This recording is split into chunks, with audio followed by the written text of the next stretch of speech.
first big things in positive psychology were not based necessarily on really good empirical research. Take strengths, for example.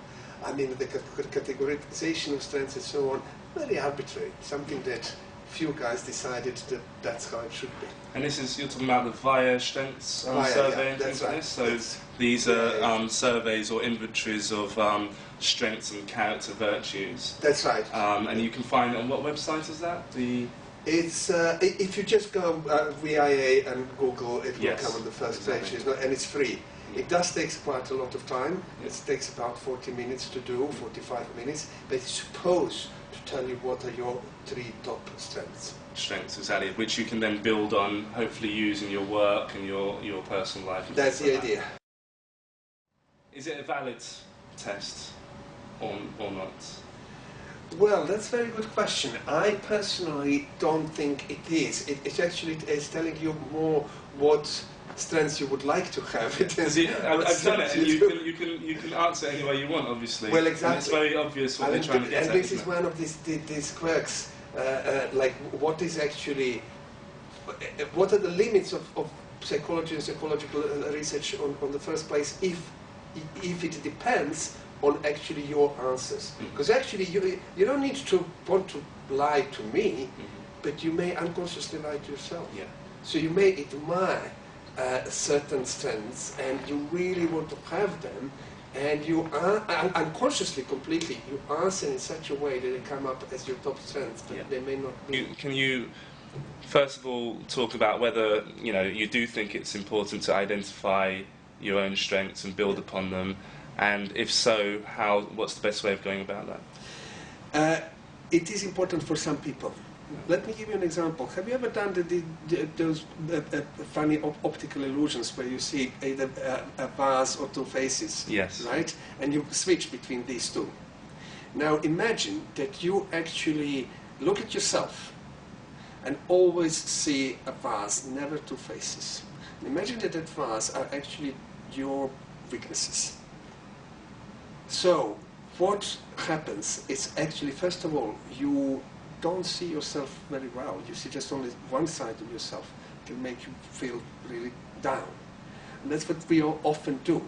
If I ask you now to tell me your 3 weaknesses, most likely that you'll be able to do that very quickly.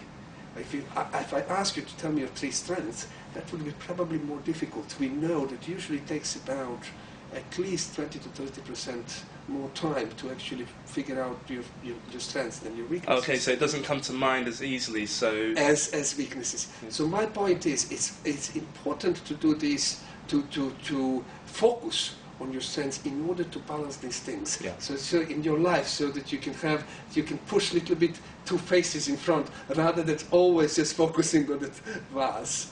Yeah. So, and therefore, it really works well for those who need balance in this respect. However, if you overdo it, if you now just focus on your strengths, which is, I think, one of the most serious charges of positive psychology, being like acknowledging that or criticizing psychology is usually that limping on one leg.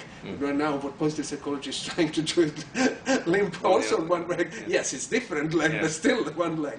And that's a big problem, because imagine, every strength, if you push to an extreme, it becomes, in fact, weakness. And let's say take kindness. Kindness, to push to an extreme, becomes a servility. Okay. It's too much. And anything else, leadership. I knew somebody who found out from that VIA survey, that her strength is love of fairness and justice. I don't know exactly what's the name, fairness and justice, something of that particular strength. And since then, she became such a pain in the neck, to be polite, because everything was suddenly, she felt righteous to bring fairness. She just needs to any minute thing that somebody would. And I believe she probably lost a lot of friends because of that. Yeah. And whenever people try to point out, come on, give us a break a little bit, she would say like, oh, I can't help it, this is my strength. So you can actually overdo it. Yeah, that's a very interesting distinction. So how do you actually go about identifying it really quickly? How do you go around about identifying your key strengths, other than the VIA survey? Well, I wouldn't know, I haven't done VIA surveys. Yeah, so apart from that area of surveys, what other ways are there of introspecting? There are number of techniques and ways. I mean, first of all, there is also strength finder. This is another way to identify these things. It's also on the web. There are other techniques used in coaching specifically, where basically you ask other people what they think. Yeah. They're actually nice. The best ways is actually to combine things. So see what you think about that, what other people think. See actually what comes to you naturally. So we're triangulating again as well. Exactly, exactly. What comes to you naturally, what you enjoy doing is probably something that is your strength. Okay, okay. And actually applying them in real life, in your work in or a balanced in personal way, yes. life? How do you go about doing that effectively? Well, or is that up to everyone's individual imagination? It certainly is to some extent, but what I would say, do not neglect your weaknesses either. Imagine a tennis player who is very good in backhand, but is bad in forehand. Now, I mean, he won't be a good player. So you need both. You need to pay attention to your weaknesses and try to deal with them, but you need to actually strategically utilize your strengths too. Don't overdo it. If it becomes too much, first of all, it will be you'll be a nuisance for people around you. Okay. But in economics and business, I mean, the idea at the moment is to focus on your core competencies and delegate the rest.